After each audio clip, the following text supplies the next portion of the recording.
Okay, so first up of the day is this red FN2 Civic for an Ecutek map.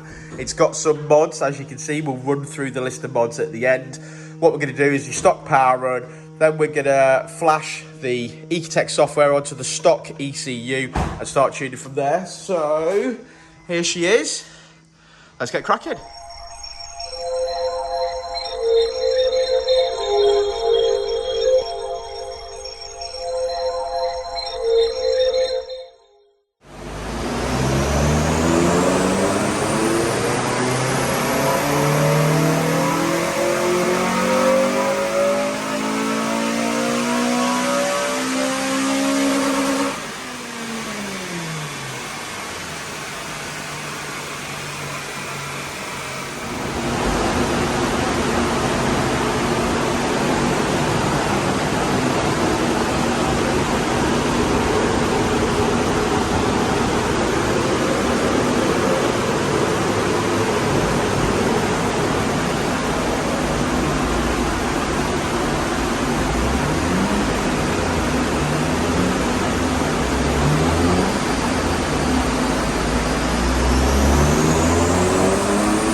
Okay, so red FN2, and yeah, that's not gone well. No, it hasn't gone well. We map a lot of cars here, and obviously sometimes you get problems, and this is one of them. So, Richard, would you like to explain what is going on? Not really. Right, I'll do it then. So basically here, we use, because we use the Ecutek system, we've got logs in the car. So that's the sensory information that's coming from the ECU and the car to the laptop. And that tells us all sorts of things like fuel and things like that.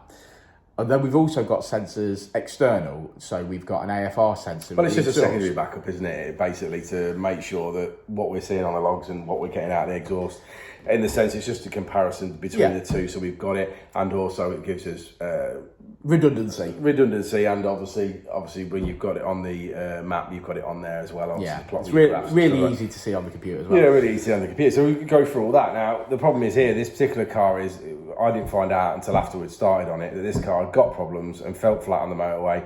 It was obviously going into limp mode. One thing that they put the file on, did a couple of pulls, started getting a limiter at 6,500 for some extreme reason, not really understanding why. Seen that before? Never seen that before on FN2. Then the fueling was changing dramatically between runs and obviously playing up. The logs weren't matching up and one thing or another. So it's like, okay, we're starting to have a problem here. So start to have a little bit of investigation in it. Further investigation shows that we've got, looks like a non-genuine MAF sensor.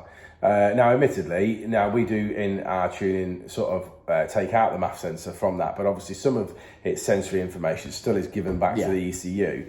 So I think we've sort of got two problems on this car. I think that it's had a MAF sensor fault originally, and it's possibly burnt out the original O2 sensor.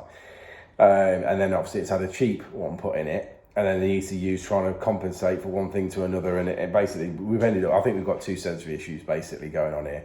I want to put a genuine MAF sensor back in it, and I'd like to put a genuine O2 sensor in it. And see which is what we're going to book it in for, because obviously we want the best out of this car. We want smiles per gallon, don't we? So so this one is end of play now, because you don't map around hardware issues. Right. So we're gonna send the customer away and then rebook him in for genuine MAF sensor, genuine O2 sensor. So Jap service parts, if you're watching, will be on the case, and we'll get in.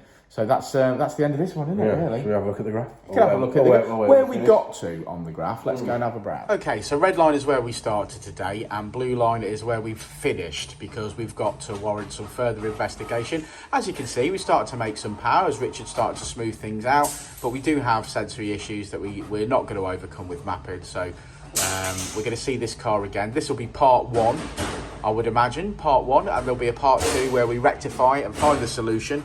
But as you can see, 208 is where we finished today, and we expect to do better when we've got some sensors in there. So that's what we're going to do. We're going to order some sensors from Jap Service Parts. Thanks, Jap Service Parts. Genuine O2, genuine MAF sensor, and we'll be back again for a second part of this video where we're going to get some more power out of her and get her up and healthy and get her on peak performance. Thanks for watching the video, guys. Like and subscribe and all that jazz. And this is one of those videos where, well, it didn't quite go according to plan, did it? But never mind. We know we can fix it. So we'll see you all in part two. And I'll say it again. Life moves pretty fast.